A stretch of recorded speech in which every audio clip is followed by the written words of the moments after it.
Welcome to Z news. తాండూరులో TRS party పరిస్థితి ఎట్లా ఉంది? 2023 ఎన్నికల్లో టీఆర్ఎస్ పార్టీకి ఓటమికి ప్రధాన కారణాలు ఏంటి? ఇప్పుడున్న కాంగ్రెస్ ప్రభుత్వ పాలన ఎలా ఉంది? ఈ విషయంపై మాట్లాడేందుకు బీఆర్ఎస్ పార్టీ సీనియర్ నాయకులు వికారాబాద్ జిల్లా గ్రంథాలయ సంస్థ మాజీ చైర్మన్ రాజగౌడ్ గారు మనతో ఉన్నారు. రాజగౌడ్ గారు నమస్తే అండి. ఎలా ఉన్నారండి? ఎన్నికల తర్వాత చాలా డల్గా కనిపిస్తున్నారు, ఎందుకు? అదేం లేదు, ఎప్పుడప్పుడు స్పందిస్తున్నాం ప్రజా సమస్యల మీద. పార్టీ కార్యక్రమాలు కూడా కంటిన్యూగా తీసుకుంటున్నాం. ఎలాంటి ఇబ్బంది లేదు. పార్టీ బలంగా ఉంది. తాండూరు నియోజకవర్గంలో కార్యకర్తలందరూ కూడా ధైర్యంగా ఉన్నారు. రాబోయే కాలంలో తెలుస్తుంది. బీఆర్ఎస్ పార్టీ ఓటమి తర్వాత తాండూరులో బీఆర్ఎస్ కార్యక్రమం స్తబ్దుగా ఉన్నాయనేది బాగా విమర్శ ఉంది, నిజమంటారా? ఇదంతా అబద్ధాలండి. ఎప్పటికప్పుడు స్పందించుకుంటూ పోతున్న ప్రజా సమస్యల మీద కానీ, ప్రభుత్వం చేస్తున్న ఒక దౌర్జన్యాలకు కానీ, వాళ్ళు చేసే అవినీతికి కానీ ఎప్పటికప్పుడు స్పందించే నాయకులు తాండూరు నియోజకవర్గంలో ఉన్నారు. వికారాబాద్ జిల్లాలో ఎప్పటికప్పుడే స్పందించే విధంగా మేము పనిచేస్తున్నాం. ఖచ్చితంగా ప్రజల వైపు ఉంటాం. టీఆర్ఎస్ పార్టీని ఈ జిల్లాలో, రాష్ట్రంలో బలోపేతం చేస్తాం. పర్సనల్ విషయాలకు పోతే రాజగౌడ్ బీసీ సామాజిక వర్గం సంబంధించిన నాయకుడు, కానీ రాజగౌడ్ వాయిస్ బలంగా ఉంటుంది, కానీ రాజకీయంగా బలంగా లేడు అనేది బాగా విమర్శ. అదేం లేదండి, ఎప్పుడు కూడా ప్రజా సమస్యల మీద పోరాడుకుంటూనే ఉన్నాం. గత 30 సంవత్సరాల నుంచి ఎవరికి కూడా తల వంచలేము, ఎవరికి కూడా తల వంచబోము. మేము ప్రజల వైపు ఉన్నాము. ప్రజల ఒక సమస్యలు తీర్చడానికే ప్రజల వైపు ఉన్నాం. కాబట్టే కొంతమందికి నచ్చదు, ఆ నాయకులకు నచ్చగా మమ్మల్ని కొంచెం దూరం పెట్టిరు. కానీ మేము ఖచ్చితంగా ప్రజల వైపే ఉంటాం. పదవులు రాని రాకపోని ప్రజాక్షేత్రంలో ఉండి ప్రజల కోసం పోరాడతాం. కానీ రాజగౌడ్కు తాండూరు నియోజకవర్గంలో బలమైన పట్టు ఉంది, బీసీ సామాజిక వర్గం ఉంది. గతంలో కాంగ్రెస్ కావచ్చు, బీఆర్ఎస్ కావచ్చు, టీడీపీ కావచ్చు, మళ్ళీ ఇప్పుడు బీఆర్ఎస్ కావచ్చు, ఇన్ని పార్టీలలో కీలకంగా ఉన్నప్పటికీ కేవలం తాండూరుకే పరిమితం ఎందుకు అవుతున్నారు రాజగౌడ్? ఎందుకు తాండూరు దాటి పై స్థాయిలో ఎందుకు రాలేకపోతున్నారు? అంటే కారణం బీసీ క్యాడర్, బీసీగా ఉండడమేనా? నేను గత 30 సంవత్సరాల నుంచి రాజకీయాలలో ఉన్నా. నాకు నేర్పింది ఒకటే సిద్ధాంతం. మా నాయకులు మాణిక్రావు గారు కానీ, మరి తర్వాత నేను మహేందర్ రెడ్డితో కూడా పనిచేసిన, తర్వాత రేవంత్ రెడ్డితో కూడా చాలా సన్నిహితంగా ఉన్నా, టీడీపీ ఇన్ఛార్జ్గా ఉండి. మరి ఇప్పుడు పైలట్ ఎంబడి కూడా గత 4-5 సంవత్సరాల నుంచి కూడా పనిచేస్తున్నా. అందరు కూడా నాకు అన్ని విధాలుగా సహకరించారు. అన్ని పదవులకు నేను ఏ పదవికి అయితే అర్హుని అవుతానో ఆ పదవులు ఇచ్చిరు. నాకు పదవుల మీద పెద్ద ఆశ ఉండదు. నేను ఫైట్ చేసే రకం, నేను పోరాటం చేసే నాయకుడిని. నేను పదవులు ఆశించి ఏదో చేయాలనే ఉద్దేశం నాకు ఎప్పుడు కూడా లేదు, అది ఉండదు కూడా. ఒకవేళ భగవంతుడు అనుకుంటే భవిష్యత్తులో ఏమైనా కావచ్చు. మీరు గతంలో యూత్ కాంగ్రెస్ గా బాగా కీలకంగా వివరించారు, కాంగ్రెస్ పార్టీలో కీలకంగా ఉన్నారు, టీడీపీలో కూడా ఇన్ఛార్జ్గా పనిచేసిన పరిస్థితి ఉంది. కానీ రోహిత్ రెడ్డి టీంలో జాయిన్ అయ్యాకే మీకు జిల్లా స్థాయి పదవి వచ్చింది. అంతకుముందు కాంగ్రెస్ పార్టీలో ఉన్నప్పుడు కూడా మీకు అట్లాంటి పదవులు రాలే? నేను కాంగ్రెస్ పార్టీలో ఉన్నప్పుడు కౌన్సిలర్గా నాకు అవకాశం ఇచ్చారు. టీడీపీలో ఉన్నప్పుడు కూడా నాకు మహేందర్ రెడ్డి గారు ఉమ్మడి రంగారెడ్డి జిల్లాకు ఒక 6 సంవత్సరాలు రంగారెడ్డి జిల్లా ఉపాధ్యక్షునిగా పెట్టుకుండు. మరి అదేవిధంగా రేవంత్ అన్న నాకు టీడీపీ కాన్స్టిట్యున్సీ ఇన్ఛార్జ్ ఇప్పించిండు. అన్ని విధాలుగా అందరూ సహకరించిండు. కానీ ముందుకు రాలేకపోయినా కొన్ని కొన్ని కారణాలు ఉన్నాయి, మాకు కూడా పర్సనల్గా ఉంటాయి. అవి కూడా షేర్ చేసుకునే పరిస్థితి లేదు ఇప్పుడు. కానీ ఇక్కడ మీరు అన్నారు కొన్ని కారణాలు, ముక్కుసూటిగా మాట్లాడతాడు, గంభీరంగా మాట్లాడతాడు, కాబట్టి రాజగౌడ్ ఎక్కడ మా స్థాయి దాటిపోతాడు అనేది నాయకులు అడ్డుకట్ట వేస్తున్నారు. ఉండొచ్చు, అది కూడా ఉండొచ్చు. ఎందుకంటే నేను బీసీ సామాజిక వర్గానికి సంబంధించిన నాయకుడిని. ఈ ప్రాంతంలో 67% ఓట్లు బీసీ జనాభా ఉన్నాయి. ఒకవేళ బీసీ నినాదం వచ్చి, లేకుంటే బీసీలకు ఒక అంతా కూడా ఐక్యతగా వస్తే ఏమైనా ఇబ్బంది అయితే నేను ఆలోచిస్తున్న నాయకులు ఏమైనా ఎవరు వాళ్ళ మనసులో ఉంటే మాత్రం అది నేనేం చేయలేను. కానీ నేనైతే పార్టీకి కమిటెడ్గా ఉన్నా, రోహిత్ రెడ్డి ఎంబడి పనిచేయడానికి సిద్ధంగా ఉన్నా. నాకు కూడా మంచి అవకాశాలు వస్తాయని నేను కూడా ఆశిస్తున్నా. భగవంతుని ఒక ఆశీర్వాదం నాకు ఉంటుంది, తాండూరు ప్రజలు కూడా ఆశీర్వాదం కూడా నాకు ఉంటుంది. కానీ రాజగౌడ్ వాయిస్ ఎందుకు గంభీరంగా ఉంటుంది? అంటే చిన్నప్పటి నుండి విద్యార్థి నాయకునిగా ఉన్న అలవాట, లేక ఈ మధ్యకాలంలో పార్టీలో బాగా అగ్రెసివ్గా మాట్లాడతారు ఏ విషయం అదే పైన. నేను చెప్తున్నా కదా, నాకు పోరాటం అంటే ఇష్టం, ప్రజా సమస్యల మీద పోరాడడం అనేది నాకు ఇష్టం. కాబట్టి నేను కూడా అంత ప్రిపేర్ అవుతా, నేను కూడా అన్ని కూడా తెలుసుకుంటున్నా ఏమైతుంది ఈ రాష్ట్రంలో కానీ దేశంలో కానీ. దానిపై నాకు పట్టున్నది, ఆ సబ్జెక్ట్ పైన. బీసీలకు ఏం జరుగుతుంది, ఈరోజు మైనార్టీలకు ఏం అన్యాయం జరుగుతుంది, దళితులకు ఏం అన్యాయం జరుగుతుంది, గిరిజనులకు ఏం, ఇవన్నీ కూడా నాకు తెలుసు. ఈరోజు ఈరోజు నా లీడర్షిప్లల్లా ఎవరికి ఏం తెలియదు, ఎమ్మెల్యేలు ఎంబడి తిరుగుడు అంతేగాని ఓ రాజ్యాంగం గురించి మాట్లాడరు, ఓ రాష్ట్రానికి ఏ విధంగా మేలు జరుగుతుందనే విషయం కూడా తెలియని నాయకులు ఈరోజు రాజకీయాలలో ఉన్న సంగతి మనందరూ కూడా తెలుసు. గట్టిగా మాట్లాడుతుంది, ఎందుకంటే గట్టిగా మాట్లాడే హక్కు మాకు రాజ్యాంగం కలిగించింది. మేము ఎవ్వరికి భయపడే అవసరం లేదు.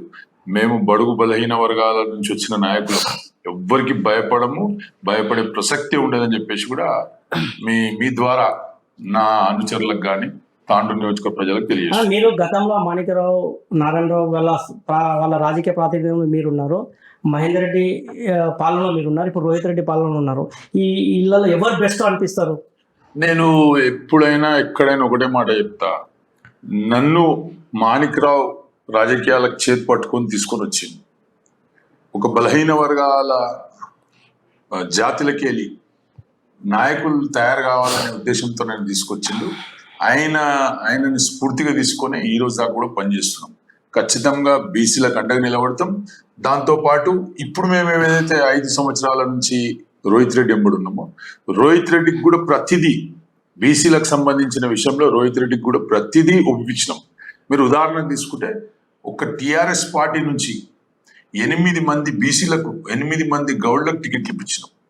దాదాపు 22 మంది 36 ఉంటే 22 మంది బీసీ అభ్యర్థులకు ఈరోజు మేము మున్సిపల్ కౌన్సిలరేషన్ టికెట్లు ఇప్పించినాం. అదేవిధంగా మండల పార్టీ ప్రెసిడెంట్లు కూడా బీసీలకు చేసినాం. ఎంపీటీసీలు, జడ్పీటీసీలు కూడా బీసీలకు వచ్చే విధంగా మేము ప్రయత్నం చేసినాం. ఇవన్నీ కూడా పదవులు కూడా బీసీలకు రావాలని, ఎమ్మెల్యేలు మీరు ఉన్నప్పటికీ బీసీలకు కూడా పెద్దపీట వేయాలని చెప్పి రోహిత్ రెడ్డి గారికి అనేక సార్లు చెప్పినాం. ఆయన అర్థం చేసుకుని మా మాట విన్నాడు. ఖచ్చితంగా రోహిత్ రెడ్డి కూడా బీసీలకు అండగా ఉంటాడు. కాబట్టి ఈరోజు రోహిత్ రెడ్డి ఎంబడి మేము ఉన్నాం. తాండూరులో బీఆర్ఎస్ లో రాజుగౌడ్ పాత్ర చాలా కీలకం. ఈరోజు రోహిత్ రెడ్డికి నమ్మిన బంటుగా రాజుగౌడ్ ఉన్నారు. ఏంది ఇద్దరి మధ్యన ఉన్న సాన్నిహితం?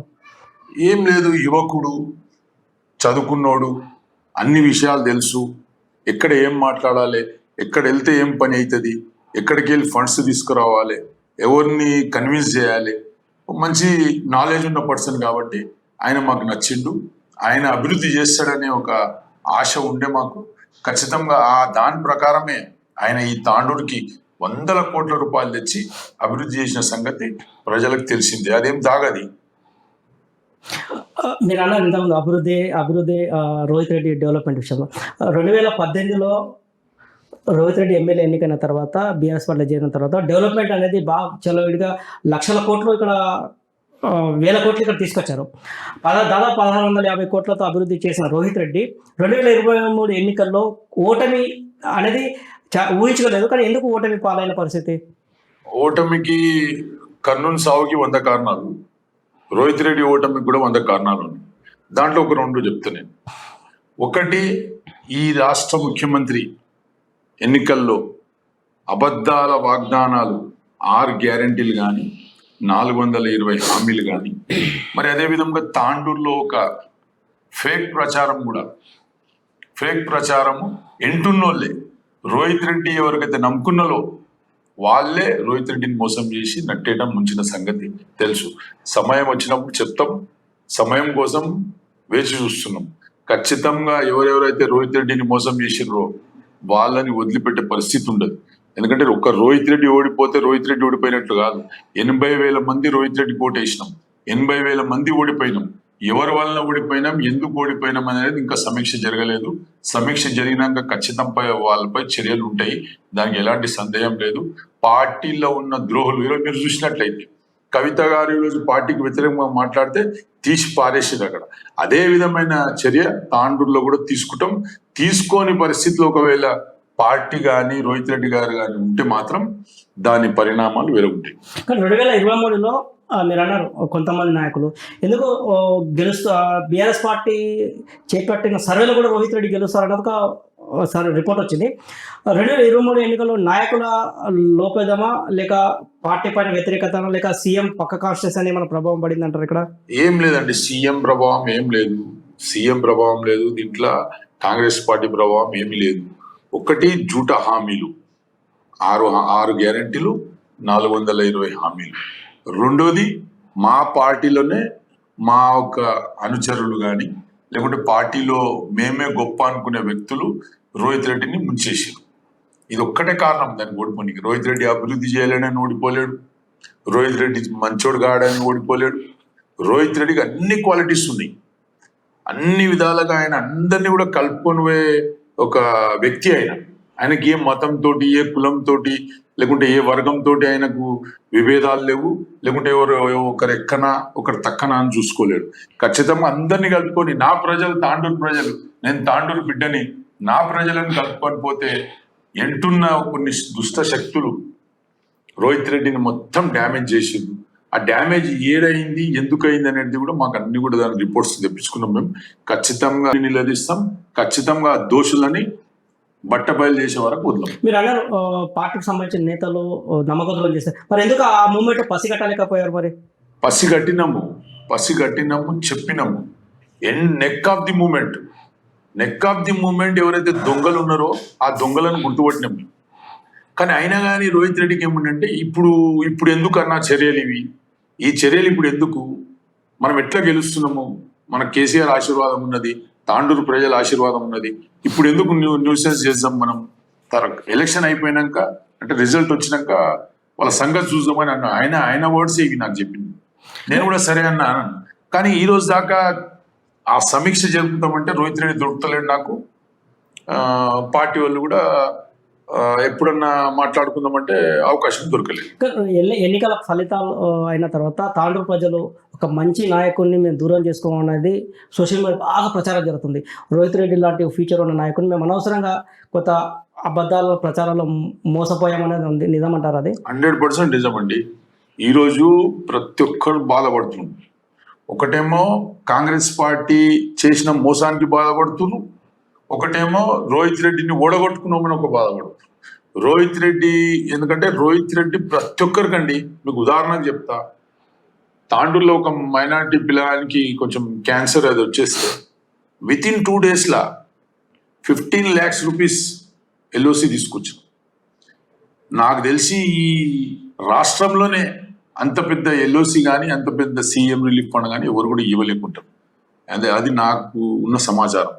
రోహిత్ రెడ్డి అనేక రకాల సొంత డబ్బులు పెట్టి, అసైన్డ్ భూములకు సొంత డబ్బులు పెట్టి, ఈరోజు నర్సింగ్ కాలేజ్ కానీ, బీసీ భవన్ కానీ, అంబేద్కర్ భవన్ కానీ, లేకుంటే శ్మశాన వాటికలు కానీ, గురుకుల పాఠశాలలు కానీ, స్కూల్స్ కానీ, ఇవన్నీ తెచ్చింది ఎవరు? కేసీఆర్ ఆశీర్వాదంతో రోహిత్ రెడ్డి గారు అన్ని కూడా తాండూరుకి తీసుకొచ్చిన సంగతి మనకు తెలుసు. రోహిత్ రెడ్డిని కోల్పోయి తాండూరు ప్రజలు చాలా అంటే బ్లెండెడ్ మిస్టేక్ చేసిరు వాళ్ళు. అంటే నా పర్సనల్ ఒపీనియన్ చెప్తున్నా.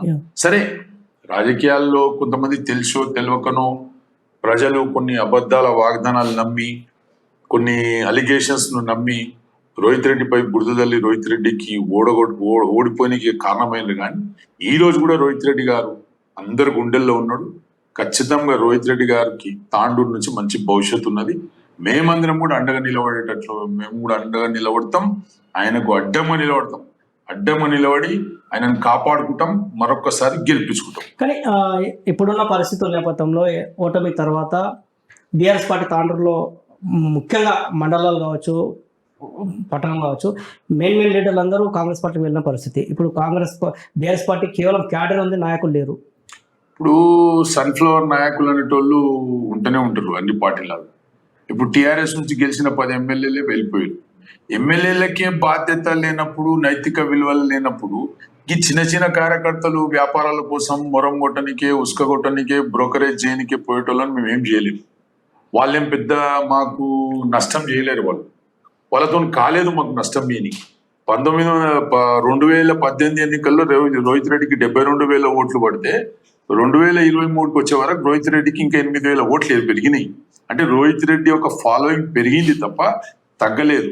వీళ్ళంతా నాయకులంతా కొంతమంది ఏమో గెలవక ముందు ఎలక్షన్ల మధ్యలోనే వెళ్ళిపోయారు, టీఆర్ఎస్ ని వదిలి.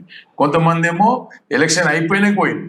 అంటే వీళ్ళేమో కమర్షియల్ లీడర్స్, వీళ్ళు బతుకుతోరి కోసం రాజకీయం చేస్తున్నారు. కానీ తాండూరు అభివృద్ధి కోసం, లేకుంటే తాండూరుని మంచిగా విద్యాపరంగా కానీ, లేకుంటే రవాణా వ్యవస్థలో కానీ, లేకుంటే మంచి వైద్యం వచ్చే విధంగా ఆలోచన చేసే నాయకులు వీళ్ళు గారు. వీళ్ళంతా ఏదంటే సన్ఫ్లవర్ బ్యాచ్ వీళ్ళు ఎప్పుడు ఎక్కడ ఉంటే ఏ ఎండకు ఆ గొడుగు పట్టుకునే రకం వీళ్ళు. కాబట్టి వీళ్ళతో పెద్ద ఏం మొరిగేది లేదు. కొత్త నాయకత్వాన్ని తెస్తాం. ఖచ్చితంగా తాండూరు నియోజకవర్గంలో అన్ని విధాలుగా అభివృద్ధి అయ్యే విధంగా మేము చూస్తాం. కొంతమంది మళ్ళీ నాయకులు తిరిగి పార్టీకి వచ్చేందుకు సిద్ధం ఉన్నారు. మీరు డోర్ ఓపెన్ చేస్తారా? లేదండి, ఖచ్చితంగా దాన్ని మేము ఎట్టి పరిస్థితిలో ఒప్పుకోము. రోహిత్ రెడ్డి ఒప్పుకున్నా కానీ మేమైతే ఒప్పుకోము. ఎందుకంటే మేము ఈరోజు ఒక రోహిత్ రెడ్డి ఓడిపోలేడు. నేను మళ్ళీ చెప్తున్నా, మేము 80,000 మంది ఓడిపోయినాం రోహిత్ రెడ్డి కోటేసి. అంటే ఓటమి బాధ మాకు కూడా ఉన్నది. రోహిత్ రెడ్డికి ఎంత అవుతున్నదో ఓటమి బాధ అంత మాకు కూడా ఉన్నది.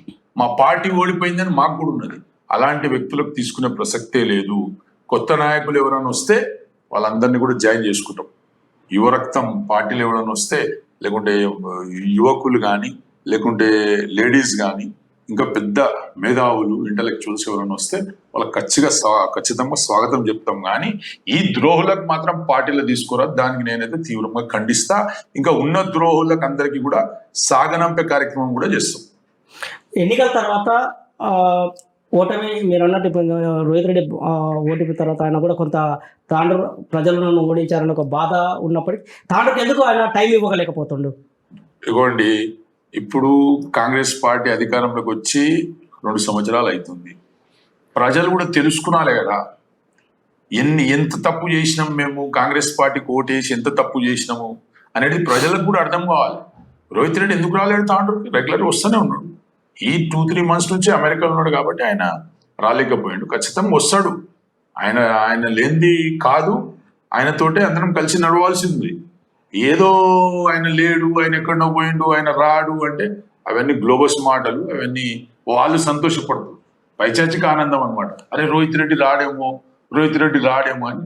రోహిత్ రెడ్డి వస్తాడు, ఇక్కడ టీఆర్ఎస్ పార్టీ గెలుస్తుంది, మళ్ళీ మేము అధికారంలోకి వస్తాము, మొత్తం వడ్డీతో సహా ముట్టిస్తాం వాళ్ళకి. ఇప్పుడున్న రాష్ట్రంలో టీఆర్ఎస్ పార్టీ పరిస్థితి, తాండూరులో మీ నాయకుడు అందుబాటులో లేకపోవడం, బీఆర్ఎస్ పార్టీ కార్యకర్తలకు ఎవరు పెద్ద దిక్కుగా నిలుస్తున్నారు? అది ఎవరు పెద్ద ఎవరు చిన్నని కాదు, పార్టీకి అందరు కూడా సమానమే. ఎవరి దృష్టికైతే ఏ సమస్యలు వస్తాయో ఆ సమస్యలు తీర్చే విధంగా మేమందరం కూడా పనిచేస్తాం. అంతేగాని నేను గొప్ప నువ్వు గొప్ప అనుకుంటే నాకంటే పెద్దోడు ఎవరు లేడు టీఆర్ఎస్ లేవు. టీఆర్ఎస్ పార్టీ కార్యకర్తలకు ఏదైనా సమస్య వస్తే ఎవరికి చెప్పుకోవాలి అనేది ఒక నాయకుడు. మేము అవైలబుల్ ఉన్నాం కదా తాండూరులో, మేము అవైలబుల్ ఉన్నాం. ఏ చిన్న సమస్య వచ్చినా, పోలీస్ స్టేషన్ వచ్చినా, ఏం వచ్చినా మేము అందరం కూడా అటెండ్ అవుతున్నాం. దానికి రోహిత్ రెడ్డి అటెండ్ అయ్యే అవసరం లేదు. యాజ్ ఏ రోహిత్ రెడ్డి తరఫునే కదా మేము అందరం కూడా అటెండ్ అయ్యేది. మేము ఖచ్చితంగా అటెండ్ అవుతున్నాం, అందరి సమస్యలు తీరుస్తున్నాం. ఏమైనా ఉంటే అధికారులతో, ఒకవేళ అధికారులు మాకు వినకపోతే కూడా పైన చెప్తున్నాం, పైన చెప్పి వాళ్ళ ఒక సమస్యలు తీరుస్తున్నాం. వచ్చే లోకల్ బాడీ ఎన్నికలకు తాండూరు బీఆర్ఎస్ పరిస్థితి ఎట్లా ఉండబోతుంది? 100% 90% సీట్లు సర్పంచ్వి కానీ, ఎంపీటీసీలు కానీ, జెడ్పీటీసీలు కానీ, మున్సిపాలిటీ కౌన్సిలర్లు కానీ, మున్సిపల్ చైర్మన్ కానీ, ఎట్టి పరిస్థితుల్లో టీఆర్ఎస్ పార్టీ గెలుస్తుంది. ప్రజలు వేచి చూస్తున్నారు టీఆర్ఎస్ పార్టీకి ఎప్పుడు ఓటేసామని. మేము బలపరిచిన సర్పంచ్ అభ్యర్థులు మొత్తం 90% గెలుస్తారు. ఇది ఈరోజు చెప్తున్నా ఆన్ రికార్డ్. 90% గెలవకపోతే రాజకీయాలే వదిలేస్తాం. ఖచ్చితంగా 90% ఒకవేళ మేము లోకల్ బాడీస్ గెలవకపోతే రాజకీయాలే వదిలేస్తాం. తాండూరు పట్టణంలో బీఆర్ఎస్ పార్టీ గతంలో బలంగా ఉంది. మన ఎన్నికల్లో బాగా మెజార్టీ డ్యామేజ్ అయింది. ఇప్పుడు లోకల్ బాడీ మున్సిపల్లో బీఆర్ఎస్ పార్టీ ఖచ్చితంగా కైవసం చేసుకుంటూ నమ్మకం ఉందా మీకు? 100% మేము ఈసారి మున్సిపల్ చైర్మన్ డైరెక్ట్ గా మేము గెలవబోతున్నాం. ఎవ్వరి సహకారాలు అవసరం లేదు, ఏ పార్టీతోటి అలా లేదు, ఏం లేదు. సింగిల్ గా టీఆర్ఎస్ పార్టీ కొట్లాడుతుంది. మొత్తం మెజారిటీ సీట్లు గెలిపిస్తాం. గెలిపించే బాధ్యత కూడా పూర్తిగా మేమే తీసుకుంటాం. ఇది కూడా చెప్తాం. ఒక జిల్లా పార్టీ జిల్లా గ్రంథాలయ సంస్థకు పనిచేసిన మీరు రాష్ట్ర నాయకులుగా ఉన్నారు. ఇప్పుడు కవిత ఇష్యూ తాండూరు పైన ఏమైనా ప్రభావం పడుతుందంట? ఎలాంటి ప్రభావం లేదు. కవిత అంటే కవిత కేసీఆర్ డాటర్ గా ఓ కార్యకర్తగానే ఉన్నది. అంతేగాని కవితకు పెద్ద ప్రిఫరెన్స్ లేదు, పెద్ద ప్రియారిటీ ఇచ్చే అవసరం కూడా లేదు. ఎందుకంటే ఉద్యమం కవిత ఒక్కటే చేయలేదు. కవిత రాకంటే ముందు కూడా ఉద్యమంలో ఉన్న ఉద్యమకారులు ఉన్నారు. అనేక మంది మహిళలు ఉన్నారు, అనేక మంది యువకులు ఉన్నారు, 1200 మంది బలిదానాలు చేసుకున్నారు. ఇవన్నీ ఆ కవితతో పెద్ద ఏం ఎఫెక్ట్ కాదు మాకు. కవిత అనేది మళ్ళీ ఎందుకు అట్లా చేస్తుంది, ఆమె కూడా పార్టీకు వ్యతిరేకంగా పనిచేయడం మాకు కూడా బాధ కలిగించింది. కానీ అది కూడా సదురుకపోతుంది అతి త్వరలో, పెద్ద ఏం ఇష్యూ కాదు అది. కానీ ఇంకో విషయం మీకు అర్థం అని మర్చిపోయారు, ఈ మధ్యన రోహిత్ రెడ్డి ఒక సోషల్ మీడియాలో ఒక వీడియో రిలీజ్ చేశారు, నేను వేరే పార్టీ మారుతున్నానని. అట్లా ఆ ఇష్యూ ఎందుకు ఆ ప్రచారం వచ్చింది, దాన్ని ఎందుకు రోహిత్ రెడ్డి క్లారిటీ ఇవ్వాల్సిన పరిస్థితి వచ్చింది? ఇప్పుడు బీజేపీ వాళ్ళది కాంగ్రెస్ వాళ్ళది ఒకటే ఉంటది, మేము నికార్స్ అయిన కార్యకర్తలం, రోహిత్ రెడ్డి కానీ మేము కానీ నికార్స్ అయిన కార్యకర్తలం. మేము పార్టీ వదిలి పోమని వాళ్ళకి తెలుసు. సోషల్ మీడియా ద్వారాను లేకుంటే మీడియా ద్వారాను పత్రికల ద్వారాను లీకులు ఇచ్చి ఇట్లా న్యూస్లు వేయించే వ్యవహారం వాళ్ళది ఇప్పటి నుంచి కాదు, ఎప్పటి నుంచో రోహిత్ రెడ్డి మీద అనేక ఆరోపణలు చేసి ఆడట్లా ఈడిట్లా ఈడ ఏం చేసిండు ఆడేం చేసిండు అని మనసు చేసింది. కానీ ఎప్పుడు కూడా మేము పార్టీ ఇడిచి పోలేము, పార్టీ లైన్ దాటలేము. కేసీఆర్ కేటీఆర్ ఆశీర్వాదం మా అందరికి ఉంది, రోహిత్ రెడ్డి గారికి ఉంది, మా అందరికి ఉంది. ఖచ్చితంగా మేము పార్టీ ఇడిచి వదిలిపోయే ప్రసక్తే లేదు. టిఆర్ఎస్ పార్టీని మళ్ళీ అధికారం తీసుకొచ్చే బాధ్యత కూడా మా కార్యకర్తలందరిది. ఇక్కడ తాండూరులో టిఆర్ఎస్ ని గెలిపించుకునే బాధ్యత కూడా మా అందరి పైనే ఉంటది. తాండూరులో కాంగ్రెస్ పాలన ఎట్లా నడుస్తుంది? టిఆర్ఎస్ పార్టీగా ప్రతిపక్ష పార్టీ నాయకుడిగా మీరు చెప్పండి. తాండూరులో కాంగ్రెస్ పాలన ఏ విధంగా ఉన్నదంటే, చేసింది ఏమి లేదు, చెప్పుకుంది మాత్రం ఇంతున్నది. నేను అది తెచ్చినా, నేను ఇది తెచ్చినా, ఏడ ఒక్క జాగాలైనా చెప్పమని చెప్పండి, ఇది తెచ్చినామని, ఇది దానికి ఇన్ని డబ్బులు తెచ్చినాం అన్ని. మేము ఎప్పుడైతే రోహిత్ రెడ్డి గారు గతంలో కేసీఆర్ గారు ముఖ్యమంత్రి ఉన్న 2022 ప్రాంతంలో, ఆ రోజు మేము 100 కోట్ల రూపాయలు తీసుకొచ్చాం. ప్రతి వాడికి 1 కోటి రూపాయలు తెచ్చినాం. ప్రతి గ్రామ పంచాయతీకి 50 లక్షల రూపాయలు తెచ్చినాం. టెంపుల్స్కి 3 కోట్ల రూపాయలు తీసుకొచ్చినాం. ఇది మన యాకాంబరి టెంపుల్ కానీ, చుంటుపల్లి కానీ, అంబురాయ స్వామి కానీ, ఇక్కడ భద్రపగుడి కాడ కానీ, ఇలాంటి చర్చిలకు 5 కోట్ల రూపాయలు తీసుకొచ్చినాం. మరి ప్రతి గ్రామంలో ఈద్గాలు కట్టడానికి 7 కోట్ల రూపాయలు తీసుకొచ్చినాం. అంటే ఇవన్నీ కూడా తెచ్చినాము. ఆ మీన్ వైల్ ఎలక్షన్ రావడం, ఎలక్షన్ నోటిఫికేషన్ రావడం, అవి కొన్ని రద్దు చేయించారు కాంగ్రెస్ పార్టీ వాళ్ళు. రద్దు చేయించి సంతోషపడుతున్నారు వాళ్ళు. మేము అందరి కోసం తెచ్చినాం. ఒక కులంలా, ఒక జాతిలా అనేక రకాల పార్టీలకు సంబంధించిన ఉంటారు. కానీ మేము తెచ్చింది అందరి కోసం, పార్టీ పరంగా తీసుకురాలే, మేము అందరి కోసం తెచ్చినాం. ఈరోజు గ్రామ పంచాయతీలలో ఎవరైతే 50 lakhs తో పనిచేసారో వాళ్ళ బిల్స్ అన్ని కూడా ఆపేసారు. ఈరోజు ప్రతి వాడికి 1 కోటి రూపాయలు పెడితే దాన్ని ఆపేసారు. ఈరోజు 16 కోట్ల రూపాయలతో స్ట్రోమ్ వాటర్ చిలకవాగు తీసుకొచ్చినాం. ఈరోజు దాని పరిస్థితి ఏంది? ఈ రోజు ఆగకుండా కడతలేరు. అంత ప్రైవేట్ ప్లేస్లకి వెళ్ళి నాలా తీసుకుపోయే ప్రయత్నం చేస్తున్నారు. అందరు కూడా ఇబ్బంది పెడుతున్నారు. అందరు మా భూములు అవుతున్నాయి రామచంద్ర అని అందరు కూడా గగ్గోలు పెడుతున్నారు. అయినా కానీ వాళ్ళు కంప్లీట్ చేయలేకపోతున్నారు. ఎందుకంటే అది ఎట్లున్నది అట్లా పోతే దాని ఒక లెక్క ఉంటుంది. మేము చేస్తుంది మా పని. ఇక ఎలక్షన్ వచ్చింది కాబట్టి మేము సరే ఎలక్షన్ తర్వాత చూద్దాం అనుకున్నాం. ఎలక్షన్ తర్వాత అది కాలేకపోయింది. చిలకవాగు అన్నారు, గత కొద్ది రోజుల క్రితం చిలకవాగు కబ్జా గురి కావడంతో తాండూరు ప్రాంతం కొంత మొత్తం నీట మునిగిన పరిస్థితి. గతంలో ఎన్నడూ ఆ పరిస్థితులు, ఎందుకు ఆ పరిస్థితి ఇప్పుడు వచ్చింది? ఇప్పుడు చూడండి, ఈ లీడర్లకు ఏముంటది అంటే, పెద్దోళ్ళకు పైరవికారులు ఉంటారు కొంతమంది పార్టీల, వాళ్ళు వాళ్ళ వ్యక్తులను సేవ్ చేసుకోనికే ఆ నాలా డిజైన్ ను మొత్తం చేంజ్ చేసే ప్రయత్నం చేస్తాం.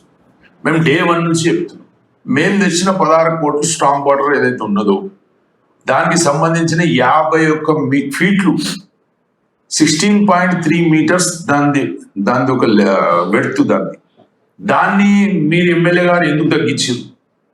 ఎవరి కోసం తగ్గించారు? ఇంకోటి ప్రైవేట్ ల్యాండ్లకి వెళ్ళి తీసుకుని వెళ్తారు. ఇప్పుడు మీకు 100 సంవత్సరాల నుంచి ఎక్కడైతే నాలాలు ఉన్నాయో మీరు ఇరిగేషన్ డిపార్ట్మెంట్లో పోయి కానీ, ఇప్పుడు జిల్లా ఇరిగేషన్లో పోయినా కానీ మీకు దాని మ్యాప్ దొరుకుతుంది. 51 feet నాలా. మరి మీరు ఎందుకు తీయలేకపోతున్నారు? ఏం లాలుచి? ఎవరితో లాలుచి మీకు? ఎవరితోని భయం మీకు?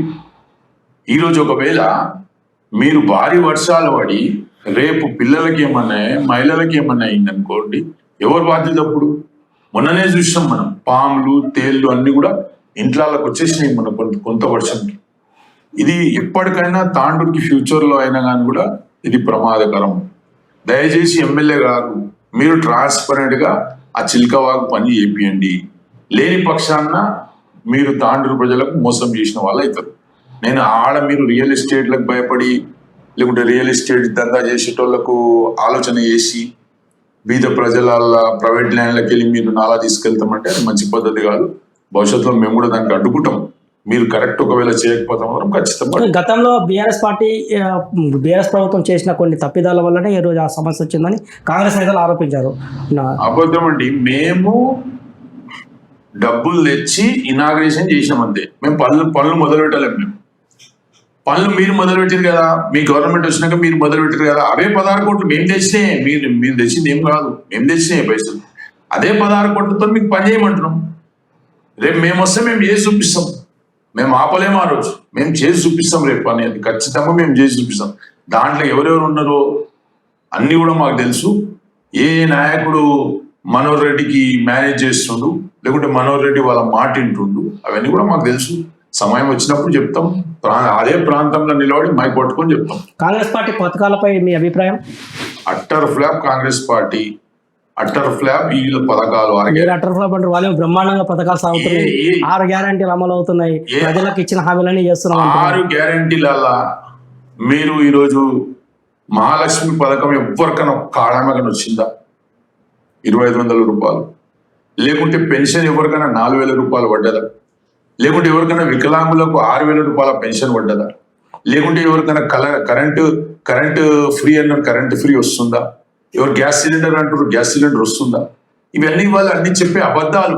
ఈరోజు నిరుద్యోగ వృత్తి 4000 ఇస్తామన్నారు ఒక యువకునికి. ఈరోజు తెలంగాణలో 34 లక్షల మంది నిరుద్యోగులు ఉన్నారు. మీరు ఎంతమందికి ఇస్తారు? మీరు సంవత్సరానికి 2 లక్షల జాబ్ వేస్తామన్నారు. జాబ్ క్యాలెండర్ రిలీజ్ చేస్తామన్నారు. ఏడ ఉన్నది నీ జాబ్ క్యాలెండర్? 2 సంవత్సరాలు అయిపోతుంది. సంవత్సరానికి 2 లక్షలు ఇస్తాను అది 2 సంవత్సరాలు ఇంకా 2000 ఉద్యోగాలు కూడా ఇవ్వలేవు. మేము వేసిన నోటిఫికేషన్కి ఇచ్చి నేను ఇచ్చినా అని చూపించుకుంటున్నాను. ఇంకేమున్నది వీళ్ళది? విద్యా భరోసా కార్డు అన్నారు, ఓ పిల్లానికి 10 లక్షలు అన్నారు. ఆరోగ్యశ్రీ కింద 10 లక్షలు అన్నారు. దళిత బంధు టీఆర్ఎస్ వాడు 10 లక్షలు ఇస్తాం, మేము 12 లక్షలు ఇస్తామని చెప్పారు. తులం బంగారం అన్నారు. కేసీఆర్ 1 లక్ష ఇస్తుంది, మేము 1 లక్షతో పాటు తులం బంగారం ఇస్తున్నారు. 8 లక్షల మంది పెళ్లిలేని ఈ తెలంగాణ రాష్ట్రంలో బీదోళ్ళై మరి 8 లక్షల తులాల బంగారం ఎప్పుడు ఇస్తావు నువ్వు? 8 లక్షల తులాల బంగారం రైతులకు ఏం చెప్పినావు? నేను మొత్తం కూడా కేసీఆర్ ఇచ్చేది బొచ్చు 10,000 అన్నావు, నేను 15,000 ఇస్తాను. ఈరోజు 3 దఫాలను రైతు బంధు చేసేది. ఈరోజు ఒకటేసారి వేసినావు, అది 6,000 చొప్పున వేసినావు. అది 20 లక్షల మందికి మాత్రమే వేసినావు. 70 లక్షల మంది రైతులు ఉండే. రైతు రుణమాఫీ అయిందని కాంగ్రెస్ చెప్తున్నారు. రేషన్ కార్డు ఇచ్చినామని అంటున్నారు. మీరేమో డెవలప్మెంట్ కాదు. ఇప్పుడు రైతులు ఇచ్చినారంటే 70 లక్షల మందికి మేము ఇచ్చినాం కదా. మేము 70 లక్షల మందికి 73,000 కోట్ల రూపాయలు ఇచ్చినాం. రైతు బంధు, రైతు రుణమాఫీ ఏం చెప్పారు రేవంత్ రెడ్డి? కేసీఆర్ 1 లక్ష రుణమాఫీ చేసిండు, నేను 2 లక్షలు చేస్తా, పోయి తెచ్చుకోపోండి బ్యాంకుల నుంచి అన్నాడు. ఈరోజు మొత్తుకొని వస్తున్నారు. దాన్ని మిత్తి కట్టలేక ఆ 2 లక్షలు రాక. ఇప్పుడు ఈ మధ్యన మీరు యూరియా కోసం ధరలు వేసినట్టు కనిపిస్తుంది.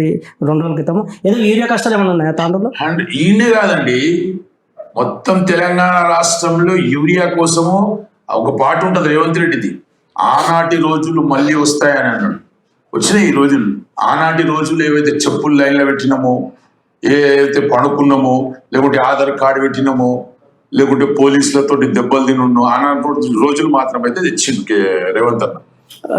రేవంత్ రెడ్డి సొంత జిల్లా, ఆయన ప్రాతినిధ్యం వహిస్తున్న వికారాబాద్ ప్రాంతం జిల్లా డెవలప్మెంట్ వేగంగా జరుగుతుంది. డెవలప్మెంట్ గతం కంటే విత్ ఇన్ 20 months లోనే డెవలప్మెంట్ జరిగింది అంటున్నారు. డెవలప్మెంట్ బాగా అవుతుంది అంటారు కదా జిల్లాలో. ఏడైతుంది? ఈ తాండూరు వికారాబాద్ రోడే చెప్పండి. లేకుంటే Managuda to Hyderabad road development చెప్పండి. ఇవన్నీ అవుతున్నాయి. ఆయన చేసిన ఇవన్నీ నేషనల్ హైవే కింద 167 నేషనల్ హైవే 163 కనెక్టెడ్ దాని నుంచి అవుతున్నది. ఇంకేమైతున్నాయి చెప్పండి?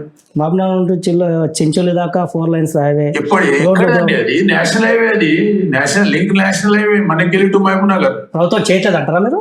ప్రభుత్వం అది దాని సపరేట్, అది కేంద్ర ప్రభుత్వ పథకాలు ఏం అమలు కావట్లేదు అంటారా? ఏమైతే డెవలప్మెంట్ ఏం జరగలేదు, డెవలప్మెంట్ లేదు, ఏమి లేదు. కాంగ్రెస్ వాళ్ళు మాత్రం బ్రహ్మాండంగా చెప్తున్నారు. ఈ రోజు తాండూరు నియోజకవర్గంలో ఇందిరమ్మ ఇల్లు ఎన్ని ఇచ్చినావు? చెప్పమనండి, బహిరంగ చర్చకు రమ్మనండి. ఎన్ని అప్లికేషన్లు వచ్చినాయి తాండూరు పట్టణం నుంచి కానీ, బషీరాబాద్ మండలం నుంచి కానీ, ఈ మండలాల నుంచి ఇన్ని అప్లికేషన్లు వచ్చినాయి, ఇన్ని ఇచ్చిన లెక్క చెప్పమనండి. ఇంతమందికి రైతు రుణమాఫీ జరిగింది, ఇంతమందికి రైతు బంధు ఇచ్చినాం, ఇంతమందికి రైతు బీమా వచ్చిందని చెప్పమనండి, ఇంతమందికి వరికి 500 రూపాయల బోనస్ వచ్చిందా చెప్పమనండి. ఇవన్నీ ప్రజలకు మోసం చేస్తుర్రు వీళ్ళు. ఒకవేళ నేను కాంగ్రెస్ కార్యకర్తలకు కూడా ఈ సందర్భంగా చెప్తున్నా, దయచేసి స్థానిక సంస్థ ఎన్నికల్లో మీరు మాత్రం గ్రామాలకు పోతే మీకు కొడితే మాకైతే సంబంధం లేదు. ప్రజలు వెంబడించి కొడతారు, మీకు మామూలు కాదు, వెంబడించి మీ ఈపులు విమానం మూతం ఎవరు కొట్టేటట్లు ఉన్నారు. మాకున్న ఇన్ఫర్మేషన్ ప్రకారం ఎన్నికల్లో పోతే మాత్రం వీళ్ళు. మీరు అంటున్నారు ఎన్నికల్లో బీఆర్ఎస్ పార్టీ సరిగా పనిచేయలేదు కాబట్టి కాంగ్రెస్కి ఇచ్చారు, ఇప్పుడు మేము మంచి చేస్తున్నాం ఇంకా మాకు అవకాశం ఇస్తారు అంటున్నారు. మీరేమో వ్యతిరేకిస్తారు కదా. మేము ఓడిపోయింది ఎంత ఈ రాష్ట్రంలో 1.8% ఓట్లతోటే, 1.8% ఓట్లు. నువ్వు ఎన్ని అబద్ధాలు చెప్పాలో ప్రపంచంలో ఏ ముఖ్యమంత్రి ఏ పార్టీ కూడా ఇన్ని వాగ్దానాలు ఇవ్వలేదు. 420 వాగ్దానాలు, 6 గ్యారంటీలు, ఇన్ని ఇస్తే నీకు వచ్చింది ఎంత? 1.8% తేడానే మాకు మీకు. అంటే మీ అబద్ధాల వాగ్దానాల వల్ల మోసపోయారు తప్ప నీ కాంగ్రెస్ పార్టీ మీదనో లేకుంటే రేవంత్ రెడ్డి మీద ముఖం చూసి ఓట్లు వేయలేరు. ఇదే ప్రియాంక గాంధీ, ఇదే రాహుల్ గాంధీ, ఇదే ఖర్గే, ఇదే సిద్ధరామయ్య, డికే శివకుమార్, జాతీయ స్థాయికుల నాయకులు అందరు వచ్చి ఇక్కడ పరేడ్ గ్రౌండ్ లో కానీ, కామారెడ్డిలో కానీ, గజ్వేల్లో కానీ అన్ని జాగాల SC declaration, BC declaration, youth declaration అన్ని పెట్టి ఏంటనే రోజు ప్రియాంక గాంధీ ఏంటది, రాహుల్ గాంధీ ఏంటి, ఈ రాష్ట్రం నుంచి ముఖం మీద స్టార్ట్ చేసుకొని తిరుగుతుంది. కానీ బీఆర్ఎస్ పార్టీ సంబంధించిన నాయకులు, ప్రభుత్వం అవినీతి అక్రమాలు ఎక్కువ ఉన్నాయి కాబట్టి బయటకు ఒక్కొక్కటి వస్తున్నది. ఆ అడ్మినిస్ట్రేషన్ కంటే అవినీతి ఎక్కువ చేశారని కాంగ్రెస్ ఆరోపణ. మేము అవినీతి చేసాము. ఇప్పుడు కాళేశ్వరం కావచ్చు, రకరకాల ఆరోపణలు చేస్తారు కదా ప్రభుత్వం. పిచ్చి ఆరోపణలు, మొత్తం మైండ్ గేమ్. ఒక మాట మీకు అంటే ఈ సందర్భంగా మీ టీవీ ద్వారా కూడా నేను చెప్తున్నా, కాళేశ్వరంది మొత్తం డిపిఆర్ వచ్చేసే 1,00,000 కోట్లు, అంటే 84,000 కోట్ల రూపాయలు దాన్ని స్టార్టింగ్ వచ్చింది. దాంట్లో 1,07,000 కోట్లేమో ఖర్చు అయిందని చెప్పేసి మాకున్న ఇన్ఫర్మేషన్ కానీ, కాగ్ రిపోర్ట్ కానీ, లేకుంటే ప్రభుత్వం నుంచి కేంద్ర ప్రభుత్వం ఇచ్చిన రిపోర్ట్ నుంచి కానీ. కాంగ్రెస్ వాళ్ళు ఏం ప్రచారం చేసారు? 1,00,000 కోట్ల అవినీతి జరిగిందంట. ఈరోజు 1,00,000 కోట్ల అవినీతి జరిగితే 13 జిల్లాలకు నీళ్లు ఎట్లా పోతాయి, 500 కిలోమీటర్లు నీళ్లు ఎట్లా పారుతాయి, ప్లస్ కొన్ని లక్షల ఎకరాలకు సాగునీరు కానీ, త్రాగునీరు కానీ, ఇండస్ట్రియల్కి కానీ, లేకుంటే రెసిడెన్షియల్కి కానీ అందరికీ కూడా ఈరోజు హైదరాబాద్ పట్టణంలో నీళ్లు ఎట్లిస్తాం? ఇదంతా జూట ప్రచారం. 1,00,000 కోట్ల ప్రాజెక్టు 1,00,000 కోట్లు స్కామ్ అవుతుందా? ఈరోజు మన చేతనైతే లేదు. 2 సంవత్సరాల నుంచి నువ్వు అనేక కమిటీలు వేసినావు, అనేక రకరకాల చెప్పినావు, చేతనైతే లేదు. అదొకటి అబద్ధం చెప్పారు. రెండోది ఏం చెప్పారు? కేసీఆర్ 10 సంవత్సరాలలో 7 లక్షల కోట్లు అప్పు చేసిందని చెప్పి నిన్నగాక మొన్ననే పార్లమెంట్లో చెప్పారు 2,83,000 కోట్లు మాత్రమే టిఆర్ఎస్ పార్టీ అప్పు ఉన్నదని చెప్పేసి ఏదైతే పార్లమెంట్లో మనకు చెప్పడం జరిగింది. కానీ ఈడ ఎన్నికలు ఏం ప్రచారం చేసిరు? 7 లక్షల కోట్లు అప్పు చేసింది టిఆర్ఎస్ పార్టీ అని అన్నారు. మీరు ఒకటి గుర్తుపెట్టుకున్నారు, యువకులందరూ కానీ లేకుంటే తెలంగాణ ప్రజలు కూడా, మేము చేసిన అప్పు 2,83,000 కోట్లు మాత్రమే. కానీ మేము ఆస్తి పెంచింది 50 లక్షల కోట్లు ఈ తెలంగాణ రాష్ట్రానికి సంపద. ఈరోజు కాలేజీల రూపంలో కానీ, మెడికల్ కాలేజీలు కానీ, కలెక్టర్ భవనాలు కానీ, ఇంకా ప్రభుత్వ స్థలాలు కాపాడంలో 50 లక్షల కోట్లు ఈ యొక్క రాష్ట్రానికి సంపద కలిగించినాం, ఆస్తులు కలిగించినాం. ఇది చెప్పరు. అనేక అబద్ధాల వాగ్దానాలు, అనేక అలిగేషన్లు, ఫోన్ ట్యాపింగ్లు, లేకుంటే ఈ ఫార్ములా ఈ రేసు, లేకుంటే కాళేశ్వరం, లేకుంటే మేడిగడ్డ, ఇవన్నీ ఉట్టి గ్లోబస్ ప్రచారం. ఇప్పుడు మళ్ళీ తీసుకుపోయేదానికి సిబిఐకి ఇస్తాడంట. ఏమైంది సిబిఐకి ఇస్తే? సిబిఐకి ఇస్తే ఏమవుతుంది, ఈడీకి ఇస్తే ఏమవుతుంది? ఎవరికి ఇచ్చినా ఏమి కాదు. కేసీఆర్ గారు ట్రాన్స్పరెంట్గా తెలంగాణ ప్రాంతంలో ప్రజలకు, ముఖ్యంగా రైతాంగం మీద, ఈ రాష్ట్రంలో 50% పైచిలకు జనాభా రైతాంగం మీద బతుకుతుంది కాబట్టి ఖచ్చితంగా వాళ్ళందరికీ ఇవ్వాలనే ఉద్దేశంతో కట్టిన ప్రాజెక్ట్ ఉన్నది.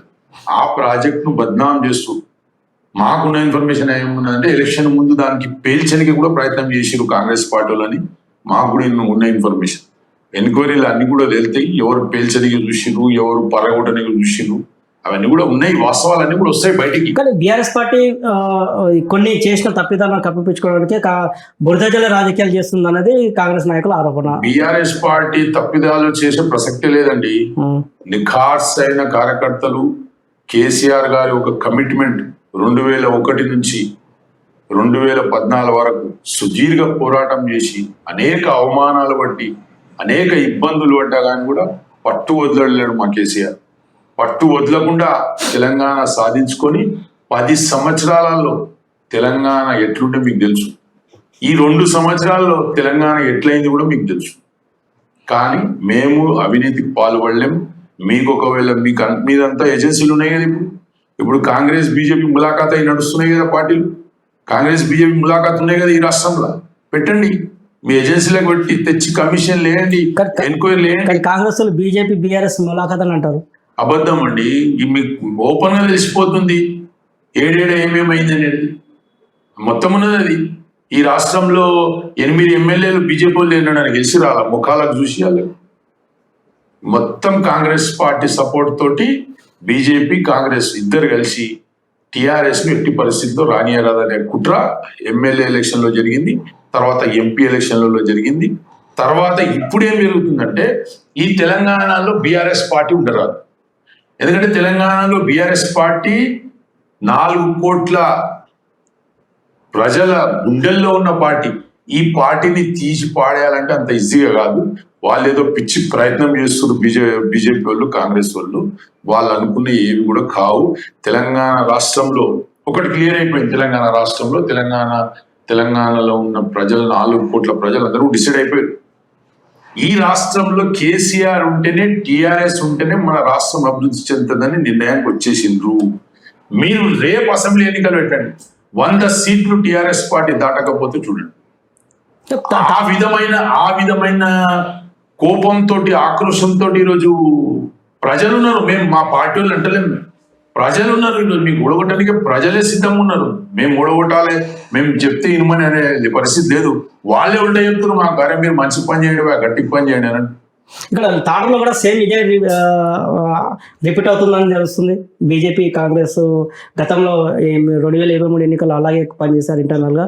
ఇప్పుడు లోకల్ బాడీ ఎలక్షన్ ఇంటర్నల్ నిజం అంటారు అది 100%. తాండూరులో బీజేపీ వాళ్ళు కాంగ్రెస్ వాళ్ళు కలిసే ఉన్నారు. మీరు ఇప్పటిదాకా ఎప్పుడన్నా చూసిరా మనోహర్ రెడ్డికి వాళ్ళు ఎప్పుడన్నా విమర్శించడం కానీ ఈ తాండూరు ఎమ్మెల్యేపై, లేకుంటే వీళ్ళు ఎప్పుడన్నా కాంగ్రెస్ పార్టీలు బీజేపీని విమర్శించి చూసిరా? చూడలేరు. వీళ్ళందరూ ములాఖాత్ అయ్యి ఉన్నారు. వీళ్ళందరికీ ఏముందంటే బీఆర్ఎస్ పార్టీ ఉండరాదు. బీఆర్ఎస్ పార్టీ ఉండకుండా 2 పార్టీలే రాజ్యం వెళ్దాం, తెలంగాణను దోచుకుదిందామనే ఆలోచన ఉన్నాం. కానీ అది ఎట్టి పరిస్థితుల్లో కానియరు ప్రజలు కేసీఆర్ను కోరుకుంటున్నారు. కేసీఆర్ ఉంటేనే తెలంగాణ ఉంటుంది, కేసీఆర్ ఉంటేనే తెలంగాణ అభివృద్ధి చెందుతుంది, కేసీఆర్ ఉంటేనే రైతులు సంతోషంగా ఉంటారు, యువకులు సంతోషంగా ఉంటారు, మహిళలు, అన్ని రంగాలు. మనము కేసీఆర్ 10 సంవత్సరాలు అధికారంలో ఉన్నప్పుడు మన రాష్ట్రం అనేది ఫాస్ట్ గ్రోతింగ్ స్టేట్ గా ఉండే మనది హైదరాబాద్ సిటీ. ఈరోజు ఏం పరిస్థితి మన హైదరాబాద్? మరి అన్నిట్లో నంబర్ 1, రైతాంగంలో నంబర్ 1, పోలీస్ శాఖలో నంబర్ 1. అన్ని ఇట్లా మేము చేసిన పనులన్నీ కూడా మేము చేయడం వల్లనే జాతీయ స్థాయిలో, అంతర్జాతీయ స్థాయిలో మాకు ఒక గుర్తింపు వచ్చింది. కేసీఆర్ అంటే తెలంగాణ అంటేనే కేసీఆర్. తాండూరులో మైనింగ్, ఇసుక కావచ్చు, శుద్ధ కావచ్చు, పాలిష్ బండలు కావచ్చు, ఈ మైనింగ్ బాగా అక్రమాలు జరుగుతున్నాయి అనేది బాగా ఈ మధ్య వినిపిస్తున్న పరిస్థితి. ఎందుకు ఈ అక్రమ మైనింగ్ జరుగుతుంది తాండూరులో? నదిలా ఇసుక నాకేస్తూ, గుట్టలు మాయం చేస్తూ, శుద్ధను సాఫ్ చేస్తూ, మైనింగ్లో మొత్తం మాఫియా దిగింది. ఇవన్నీ కూడా చూస్తున్నాం మేము. ఇది 7 వరకు పోతుంది. ఇది 7 వరకు జరుగుతుంది, 7 వరకు పోతుంది. దీన్ని చూసుకుంటా ఎంతమంది మౌనంగా ఉంటారు. మళ్ళీ అధికార పార్టీ ఏం చేస్తుంది? గాడిద పండ్లు దుమ్ముతుంది అధికార పార్టీ. ఈరోజు గుట్టలు మాయమవుతున్నాయి, ఇసుక నదులు మాయమవుతున్నాయి, శుద్ధ గనులు మాయమవుతున్నాయి, రాయల్టీలు లేవు, మైనింగ్ పర్మిషన్ లేవు, ఏమి లేవు. అన్నీ కూడా ఎవరు చేపిస్తుండ్రు అనేది తాండూరు ప్రజలకు అందరూ కూడా తెలుసు. ఖచ్చితంగా ప్రజలు రేపు నిలదీస్తారు. ఈ విధమైన వ్యవహారం మేమైతే ఎప్పుడు చూడలేము. ఇది ఎవరు చేస్తుండ్రు, ఎవరు ప్రోత్బలంతో చేస్తుండ్రు, ఎందుకు చేస్తున్నారు అనే సమాచారం కూడా మాకు ఉన్నది. కానీ సమయం వచ్చినప్పుడు చెప్తాం, ఖచ్చితంగా చెప్తాం. ఎవ్వరికి భయపడేది లేదు, బెదిరేది లేదు. దీని ద్వారా ప్రభుత్వం ఆదాయానికి గండి పడుతుంది కదా, టీఆర్ఎస్ మౌనంగా ఉంటుంది ఈ విషయంలో. అరే 100%. ఇప్పుడు అది జిల్లా కలెక్టర్ ఉన్నాడు, జిల్లాలో స్పీకర్ ఉన్నాడు, జిల్లాకు ముఖ్యమంత్రి ఉన్నాడు, మా జిల్లాకు. మరి ముఖ్యమంత్రి దృష్టికి తెలియదా వీడికి రెవెన్యూ ఎందుకు తగ్గుతుంది, వీడికి ఎందుకు మినరల్స్ ఫండ్ అనేది పెరుగుతలేదు, తగ్గుకుంటా పోతుంది ఇంకా. ఇవన్నీ కూడా ముఖ్యమంత్రికి నోటీస్లో కూడా ఉంటుంది కదా, మన అసెంబ్లీ స్పీకర్ నోటీస్లో కూడా ఉంటుంది కదా, ఎమ్మెల్యే నోటీస్లో కూడా ఉంటుంది కదా, మైన్స్ మినిస్టర్ నోటీస్లో కూడా ఉంటుంది కదా. ఎందుకు ఇట్లా అవుతుంది అంటున్నారు, వాళ్ళు ఎంక్వైరీ చేసుకున్నారే. ఖచ్చితంగా రాబోయే దినాల్లో ఇవన్నీ కూడా జరగకుండా అడ్డుకుంటాం. ఎవ్వరన్నా ఉండండి, వాడు ఎంత పెద్ద తోపు ఉన్నా ఖచ్చితంగా వాళ్లకు సమాధానం ఇచ్చి తీరుస్తాం. ప్రజలకు రోడ్లపై తీసుకొస్తాం. ఈ విషయంలో మాత్రం మీరు ఈరోజు ఫస్టే తెలంగాణ పరిస్థితి బాగాలేదు, దేశ పరిస్థితి బాగాలేదు, తెలంగాణ పరిస్థితి దాంట్లో కంటే ఘోరం అయిపోయింది. రియల్ ఎస్టేట్ కొలాప్స్ అయిపోయింది, వ్యాపారాలన్నీ కొలాప్స్ అయిపోయినాయి, చదువులు లేవు, ఉద్యోగాలు లేవు, అన్నీ కూడా ప్రాబ్లం అయిపోయింది. మరి దాంతోపాటు ఇది ప్రజాధనం దోసుకునుడు ఒకటి. కాబట్టి మేము ఖచ్చితంగా దీన్ని ఎండగడతాం. రాబోయే దినాల్లో ఎవ్వడనున్నని ముఖ్యమంత్రితో సహా నిలదీస్తాం. ఈ జిల్లా అక్రమాలపై బీఆర్ఎస్ పోరాటం చేస్తుందంటారా? 100% చేస్తాం. మరి ఇప్పటిదాకా మౌనంగా ఉంటున్నారు, ఎప్పుడు కూడా ఎవరు ఖండించట్లేదు. ఎందుకు ఖండిస్తలేరు? ప్రతిదీ ఖండిస్తూనే ఉన్నాం. మీరు ఇసుక విషయంలో అనేక సార్లు ఎస్పీ గారికి ఫోన్ చేసి, కలెక్టర్ గారికి ఫోన్ చేసి అనేక విధాలు చెప్పి, ఇప్పుడు ఏమైపోయిందంటే ఫ్యాషన్, అధికారులు కూడా మొత్తం అమ్ముడు పోయి. అధికారులు ఏమంటారు, ఉసుక ఎందుకు కొడుతున్నారంటే ఇందిరమ్మ ఇళ్ళకి అంటారు, మొరం ఎందుకు కొడుతున్నారా అంటే హైవే రోడ్లకు అంటారు, రాయల్టీలు ఎందుకు ప్రాబ్లం అవుతుందిరా అంటే లేదా వ్యాపారం లేదు అందుకోసం రాయల్టీలకు కొడుతున్నాం. ఇటువంటివి అనేక సాకులు చూపించి వాళ్ళు దోసుకుంటారు.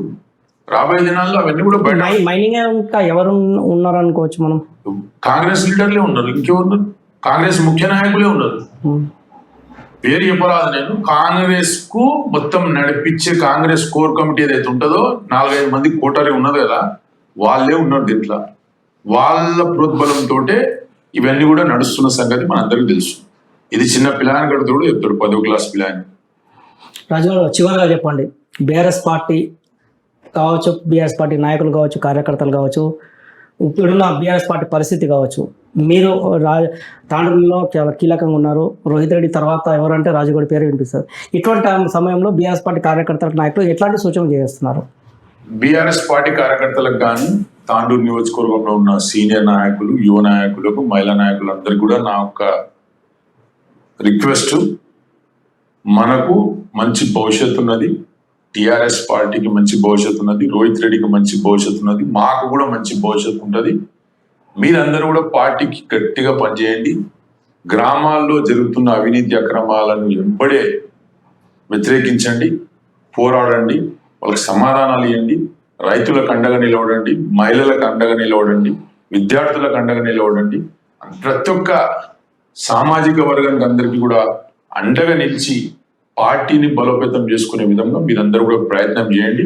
ఖచ్చితంగా మీకు మేము అండగా ఉంటాము. మేము రేపు రాబోయే దినాల్లో కూడా మంచిగా ఉన్న నాయకులకు ఎన్నుకొని గ్రామ పంచాయతీలో కానీ, ఎంపీటీసీలు కానీ, జెడ్పీటీసీలు కానీ అందరికీ కొత్త వారికి అవకాశం ఇవ్వాలని చెప్పేసి నా డిమాండ్ ఉన్నది. పార్టీలో కొత్త వారికి ఇవ్వాలి. అవే పాత నీరు ఎన్ని దినాలు ఉన్నది పాతది అవుతుంది. యువకులకు అందరికీ రాజకీయాలకు తేవాలి, మహిళలకు తీసుకురావాలి, యంగ్ మహిళలు ఉండాలి, యంగ్ యూత్ ఉండాలి. అయితే పార్టీ అనేది బలపడుతుంది. ఇంకోటి ముఖ్యంగా తాండూరు నియోజకవర్గంలో ఉన్న యువ ఓటర్లు అందరూ కూడా నేను చెప్పేది ఒకటి, మీకు చరిత్ర తెలియదు. తెలంగాణ కోసం ఎంత పోరాటం చేసినాం, తెలంగాణ కోసం ఎన్ని త్యాగాలు చేసినాం. ఇప్పటి నుంచి కాదు, 1969 ఏం జరిగిందో మీకు తెలియదు. 2001 నుంచి 2014 వరకు ఏం జరిగిందో ఈ రోజున్న యువ ఓటర్లకు తెలియదు.